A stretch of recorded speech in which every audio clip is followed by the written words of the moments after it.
A notice here for all those who are online participating. We want to spread the word that the scriptures are being taught, so you have the responsibility to help me bring other people into the room. Part of the things you can do is to click the subscribe button on both the YouTube and the Facebook channel.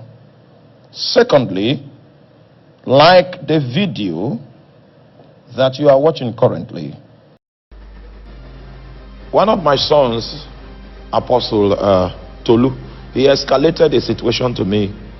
I don't know where he went, but he preached powerfully, and a young lady was blessed. And the young lady insisted to come for counseling. And when he gave her the opportunity, the lady said she has been blessed. She has been delivered. All kinds of things have taken place in her life. And she knows that it is necessary for her to bring a seed to the man of God that has been such a blessing to her life. And she doesn't have money, so she's offering him a moment of sexual intercourse as payment or as a seed.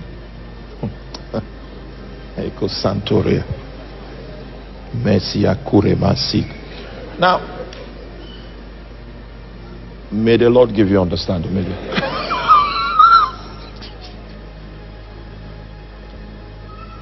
And he discharged her. And do you know that the lady followed up on that? You know how follow up? She followed up on that offer during the course of that conference, again and again, to ensure that she registers a seed to the man of God. Now, are you with me? Listen to me carefully. A believer is supposed to be righteously strict with himself. Our call to do righteousness, after that we have been declared righteous. There is an obligation to do righteousness.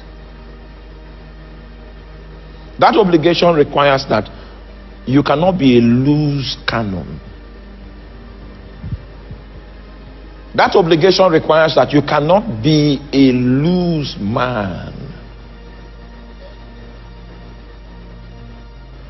I'm even more friendly in Makurdi than outside. Outside Makurdi, I'm not friendly. Because I'm going to meet people that I don't know. I know you, so I can be friendly with you. Alright? But I'm going to meet people outside that I don't know, so if you meet me outside, I'm not friendly. I'm doing that to protect myself.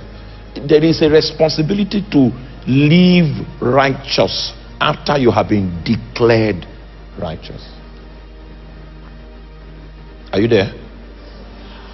Now, someone that has not been declared righteous, if he attempts to do something that looks like righteousness, that his attempt is equivalent to filthy rags before God. Are you there? It will never qualify to be accepted in the sight of God. But when you have been declared righteous, it is expected that you live righteous. And that's the obligation that is making us to understand here. Now, see his perspective. Stay with me. He said, he that doeth righteousness is righteous. Now, the day you gave your life to Christ, we were not there. The day the judicial righteousness was imputed to you, we were not there. The only way we can know that you have righteousness in your heart is when we see you do righteousness. So in our own analysis as men, we are not God.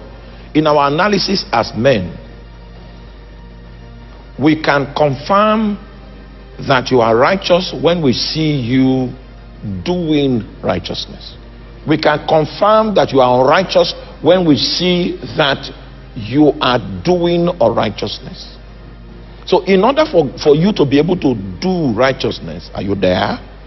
The spirit of grace is what makes it possible for you to do righteousness. What is required here is doing, and you cannot do it on the resources of your flesh.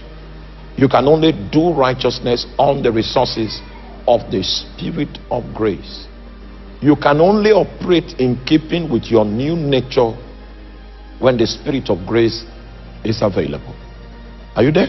So as a minister of the gospel, the kind of offer that Tolu had, somewhere along the line, if you function in the cutting edge of your calling, you are likely to stumble on such offers, either nationally or internationally.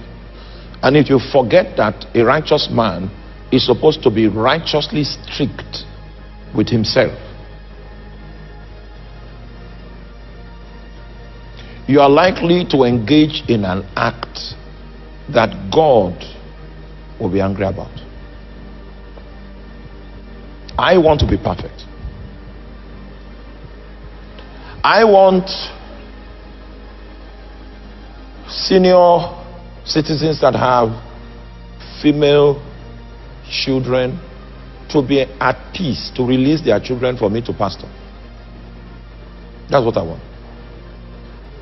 I want to be an example of Christianity. I don't want to be a liability in the house of God that brings shame to the name of our God. If you want to be such a kind of person, you are going to have to be strict on yourself.